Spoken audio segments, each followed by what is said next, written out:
Dans cette vidéo, on va parler du dollar canadien. Voilà, on va faire une petite vidéo pour expliquer un peu ce qui s'est passé cette semaine avec le dollar canadien. Parce que cette semaine, on a eu la décision du taux d'intérêt au Canada. Et donc, on va en parler un peu et voir les impacts que cette décision a eu sur la devise. Donc, comme d'habitude, avant de commencer, n'oublie pas de liker, de t'abonner. Ça fait plaisir et ça donne de la force. Alors, mercredi 4 septembre, on a eu décision du taux d'intérêt, voilà, au Canada, ici. Avant, on était à 4,5. Voilà, on attendait une baisse du taux de 25 points de base. Voilà, on a baissé à 25 points de base pour se retrouver à 4,25. Voilà. Voilà, ça fait déjà 3 baisses de taux de la Banque du Canada cette année. Et donc, présentement, les taux sont à 4,25. Mais ici, quand vous regardez POC, Bank of Canada, ici, ça c'était avant la réunion, voilà, avant l'annonce du taux. Vous voyez que le 4 septembre ici, le marché priceait au fait plus de 25 points de base déjà de baisse venant de la Banque centrale du Canada. On était à moins 30,39. C'était déjà sûr, on s'attendait déjà à ça. Vous voyez, à 100%, on s'attendait à ce qu'on baisse les taux à plus même de 25 points de base. Ici, le marché a pricé 30 points de base de baisse, vous voyez.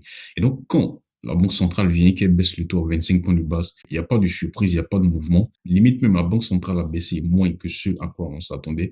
Et donc, quand c'est comme ça, les gens qui pensaient qu'on allait baisser plus les taux, bah, eux, ils sont surpris, vous voyez. Mais on a baissé les taux à 25 points de base. C'est pas ce qu'on pensait. On pensait qu'ils allaient baisser plus les taux. Donc, on est surpris. Et donc, quand les gens qui sont baissiers sont surpris, eh ben, ils vont se repositionner ou ils vont sortir leur position vendeuse, vous voyez. Et donc, ça amène la devise à la hausse. Et donc, ça peut être contre-intuitif. C'est-à-dire qu'on baisse les taux, mais la devise prend de la valeur. Et donc, il faut dire aussi qu'après cette annonce de taux-là, on a eu la prise de parole du gouverneur de la Banque centrale du Canada. Et donc, dans sa prise de parole-là, bon, on s'attendait pas à ce que ça change grand-chose. Hein. Limite, même le marché a pris ça de manière hawkish. Pourquoi? Parce qu'il avait quand même des phrases hawkish ici.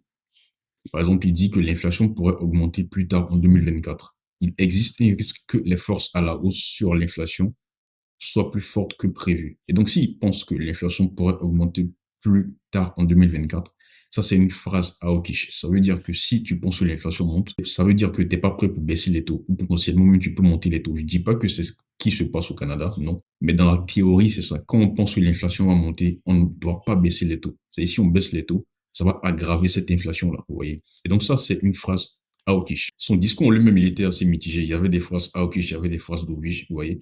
Mais dovish, on s'attendait déjà à ça. C'est-à-dire que ça fait combien de temps que le dollar canadien chute? C'est extraordinaire quand même. Regardez d'où on vient. Le dollar canadien chute. Donc c'est seulement récemment, voilà, depuis le 2-5 août qu'on a eu un petit rebond comme ça et le dollar canadien il part un peu à la hausse, vous voyez. Et donc cette devise, elle est trop dovish. À chaque fois qu'on regarde les positions institutionnelles, bah, le dollar canadien, il est toujours en position survendue ici, vous voyez. C'est seulement ces derniers temps qu'il a un peu pris de position acheteuse ici, suite à ce petit rebond qu'on a eu sur le dollar canadien. Donc, à l'annonce du taux d'intérêt et suite à la prise de parole du gouverneur, alors c'était à quelle heure? Alors, BOC, voilà, c'était à 13h45, suivi du discours. Vous voyez ici, à 13h45, voilà. 13h45, on a même pris de la valeur ici, vous voyez. C'est extraordinaire, c'est bizarre. Mais on peut comprendre ça suite à l'explication que j'ai donnée tout à l'heure, vous voyez. Et cette explication aussi, je la détaillais dans ma vidéo du lundi, non, du mardi.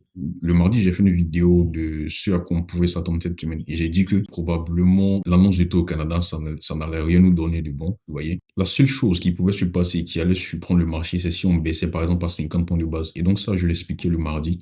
Vous pouvez partir revoir cette vidéo-là. Et donc, on a baissé les taux. Le gouverneur est venu. Il avait les phrases dovish et hawkish. C'était plutôt un discours mitigé. Mais on est tellement dovish sur la devise qu'on prend en compte seulement les phrases hawkish qu'il va dire. C'est pas flagrant, hein, c'est pas flagrant, mais on a vu quand même que, voilà, 13h45 ici, la devise est partie à la hausse. Après, voilà, on a stagné et on est à ces niveaux-là. Et donc, je vous montre actuellement le marché price pour la prochaine réunion, voilà, le 23 du mois prochain.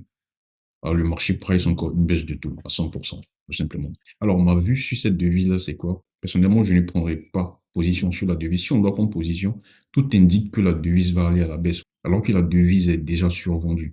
Et donc, moi, personnellement, je ne rentrerai pas. Ce n'est pas un cas dans lequel je veux rentrer. À la limite, même, on peut avoir un rebond, on peut repartir à la hausse comme ça, tellement la devise est survendue, vous voyez. Et donc, à moyen court terme, je m'abstiens de prendre position sur le dollar canadien.